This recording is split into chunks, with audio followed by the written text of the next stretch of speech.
on It's Vegan, I am going to show you my recipe for white pizza with a pita crust. To start with, I have a half a cup of water here, and I am going to add some sugar. This is warm water. And I'm going to add some yeast. I'm going to mix this up and set it aside. This is proofing your yeast. Now I'm going to mix up my egg replacer in a big bowl because we're going to sift our flour right into here. I'm just whisking together the water and the egg replacer. You get this all incorporated, no lumps. Now I'm just going to scrape down the sides and do one last check for lumps. This is just the egg replacer I chose to use. You could use whatever kind you want. There's just egg, there's flax seeds and water. There's many options. To that I'm going to add our oil. You're going to want to stir that real good and get it all incorporated well together. Then you're going to want to find your sifter, and we're going to put our flour right into there and then sift it right into our bowl. Throw our salt in there with flour. Here's the rest of our flour. Now we want to get these ingredients mixed together very well before we add the rest of our liquid and yeast in. Now it's time to slowly incorporate our water and yeast mixture. We're going to pour a little bit in and stir it, and then pour a little bit in and stir it until we get it all mixed in there.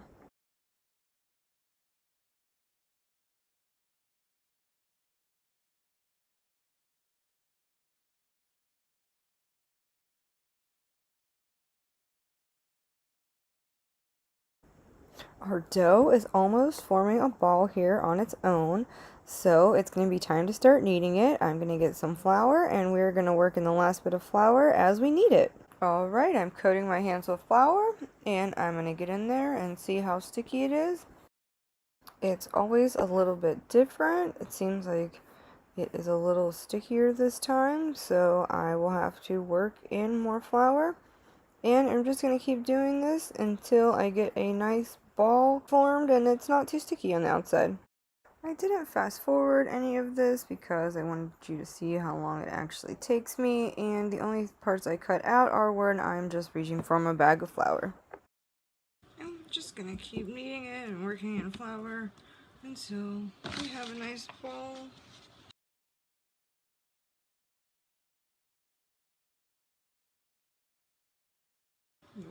Work all the dough that's stuck on your fingers back into the ball. Some more flour in my hands.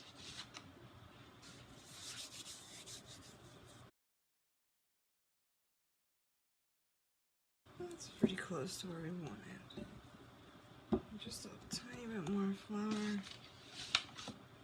More here on this side.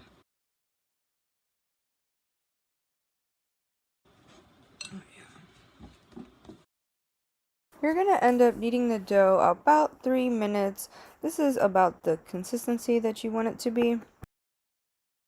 Okay, I'm forming it into a ball. We're going to put it in here and cover it with a tea towel and let it set for 30 to 45 minutes until it doubles in size. Up next, we will start making our sauce. We're about to get ready to start making our white sauce, but I just wanted to show you that when you proof your yeast, if you can see how all these bubbles on the top here, this is how you can tell that your yeast is still good. Over to the stove to start making our sauce. To start our vegan Alfredo's white pizza sauce, we are going to melt some plant-based butter in a small saucepan. Then we are going to crush 4 cloves of garlic into that. Into that, we are going to add our salt and pepper, along with oregano. Then at this point, we are going to whisk in some flour. This is going to end up making a very clumpy paste. I'm going to get it all mixed in well. Now it's time to add some vegan plant milk of your choice. We're going to add about half now, stir it, and then we'll come back in and add the rest. You're going to want to pick something that is not flavored and doesn't have sugar added for this. The rest of our plant milk. Again, we want to whisk this until we don't have any lumps left in it. I am going to switch to a spatula. I want to be able to scrape the edges down and make sure nothing's sticking to the bottom of my pan. Add some nutritional yeast. Just get that all started as well. It smells good already. Now, optional at this point, I'm going to add some vegan Parmesan cheese. It is totally optional. We're going to let this cook down and thicken up till it's where we want it to be. It's one of those things that ends up happening fast. Don't get too distracted while you're doing this. It's starting to thicken up a little bit here. You still want it to get thicker for our pizza sauce. It has been about 10 or 15 minutes of this being on low, and this is about how thick I like it for when I do it on the pizza. You could always cook it down more or stop sooner. Personal preference. And turn it off and remove it from the heat. I'm going to keep stirring out a little bit. I don't want it to stick to the bottom. It's been 30 minutes and our pizza dough has doubled in size. I'm going to turn it out onto a cutting board. Also, our oven is preheating to 425.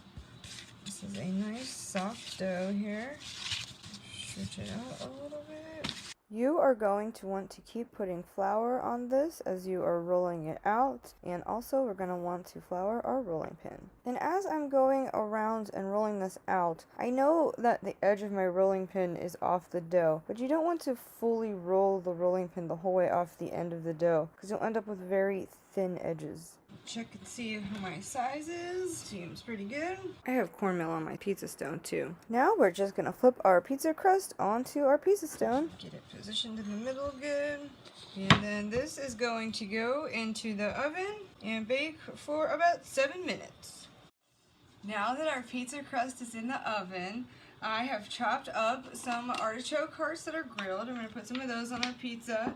I've got out some mushrooms. I'm going to cut up some onions. And you can put whatever kind of toppings you would like on this pizza. I've done it with jalapenos and olives, and that's very good. I like to do it with spinach. I have arugula today, so that's what we're going to do today. And I like to break them all up from each other. Oh, and slice them thin because they're not going to cook too long. You really want to squeeze the liquid out of your mushrooms for this. If you're using canned mushrooms. We don't want to put that extra liquid on the pizza. And I'm going to cut up some tomatoes. I like to thinly slice the tomatoes for this pizza. And I like to go around and do a little cut on the skin because when I take a bite of pizza, I don't like it when I get a tomato and it pulls the whole thing off. These are pretty much the last of my tomatoes from my garden this year. I'm going to go through and slice up a little bit more. You get the idea. Oh, there's our pizza crust. And rolling. Our pita pizza dough is right out of the oven. Actually, when it's cooled down a little bit, and we'll usually lose this bubble before I put our sauce on it. Now it's just time to top our pizza to be a little delicate with this pita crust. Now, when we put our pizza back in the oven, you are going to want to make sure you put it on the top rack because we are going to switch it to broil. Now, you can put on whatever toppings you want. I'm going to start with my onions. I like to make sure that I don't have any of my onions stuck to each other. Now it's time for us to add the mushrooms to the pizza. And seriously, with this white pizza sauce on here, whether you put the Parmesan cheese in it or not, you are not necessarily going to need the vegan mozzarella I'm going to put on here, but it's a nice touch. Some artichoke hearts. These artichoke hearts happen to be grilled and have seasoning on them, but you can just use the plain ones and water. They work just fine too. Some arugula on here this time, but like I said, I like to do this with spinach. I've done it with mixed greens, I've done it with kale. It's time for the tomatoes.